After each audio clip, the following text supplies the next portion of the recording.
In your pocket change, you may have encountered a coin that seems ordinary, just another quarter. But what if I told you that the 1965 Washington quarter marked a pivotal moment in U.S. coin history? A shift in metals, a response to economic pressure, a redesign born of necessity. This is the story of the 1965 Washington quarter dollar, a coin that changed everything. Chapter 1. The origins of the Washington quarter. To understand the importance of the 1965 quarter, we must travel back to 1932, the year the Washington quarter was born. 1932 marked the 200th anniversary of George Washington's birth.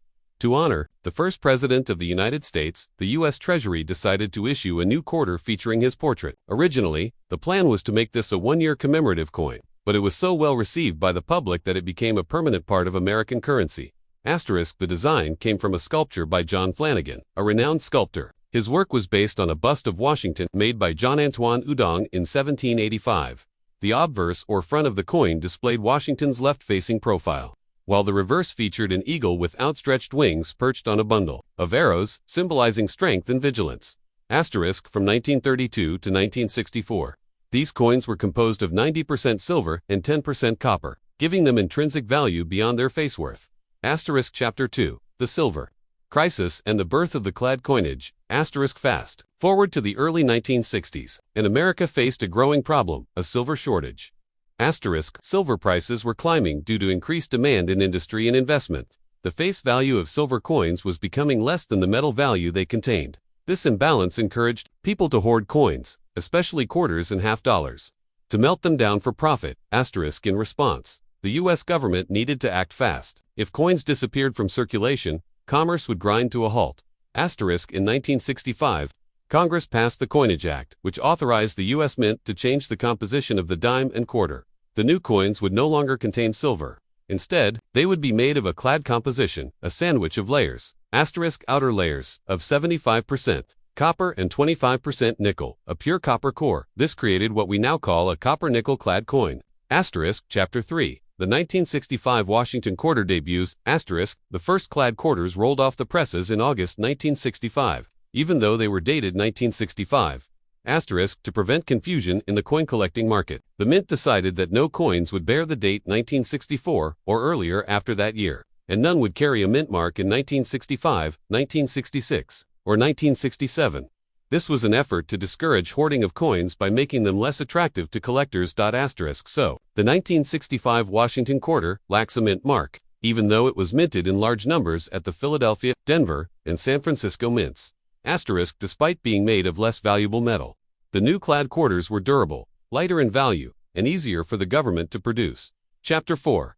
The design elements. While the metal changed, the design remained the same. Let's break it down. Obverse front features George Washington's profile, facing left, above the portrait, Liberty to the left, In God We Trust, below, the year, 1965, reverse back, dominated by a majestic bald eagle, wings, spread, perched on a bundle of arrows, two olive branches form a wreath beneath the arrows, symbolizing peace and military strength, at the top, United States of America, below that, e pluribus, unum, Latin for out of many, one, at the bottom, quarter dollar. The relief and sharpness of the 1965 design can vary from coin to coin, due to the new metallic composition being harder on the dies used to strike the coins.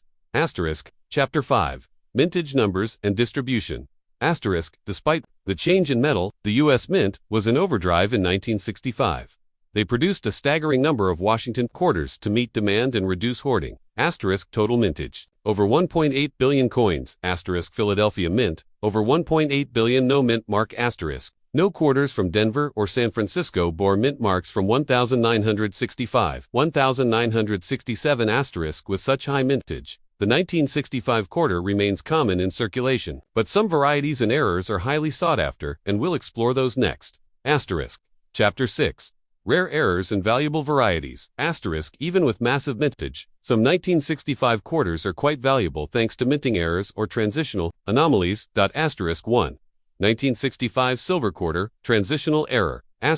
Some quarters were accidentally struck on leftover 1964 silver planchettes. These rare transitional errors weigh 6.25 grams instead of 5.67 grams like clad quarters. Value, depending on condition, $3,000 to $15,000 or more. Tip. If your 1965 quarter feels heavy and sounds different, a higher pitched ring. Get it tested for silver content. 2. Double die errors. Some 1965 quarters exhibit doubling in the lettering or date. Asterisk, these errors can fetch $100 to $500 depending on clarity and grade. Asterisk 3. Off-center strikes and clipped planchettes. Asterisk, coins struck off-center or missing part of the edge due to misfit planchettes. Values range from $20 to several $100s. Always consult a professional grading service like PCGS or NGC to confirm authenticity and grading. Chapter 7. Collectability and market value for casual collectors. The 1965 quarter may seem common, and in worn condition, it typically only holds face value, asterisk, but for serious numismatists, MS mint state and proof-like 1965 quarters are a different story. Asterisk, mint state, 65 MS 65 1965 quarters can sell for $10 $40, asterisk, MS 67 or higher, rare, with auction prices reaching $500, $1,000, asterisk, errors and varieties. Price list to specialized collectors, asterisk, coin collectors often seek full strike coins with strong detail, free of bag marks and with vibrant luster. Asterisk, while the U.S. Mint didn't produce proof sets in 1965, they did issue special mint sets, SMS. These were struck with more care than regular circulation coins and are popular with collectors. Asterisk. Chapter 8. The legacy of the 1965 Washington quarter. Asterisk, the 1965 quarter was more than just a coin, it was a turning point in U.S. monetary history.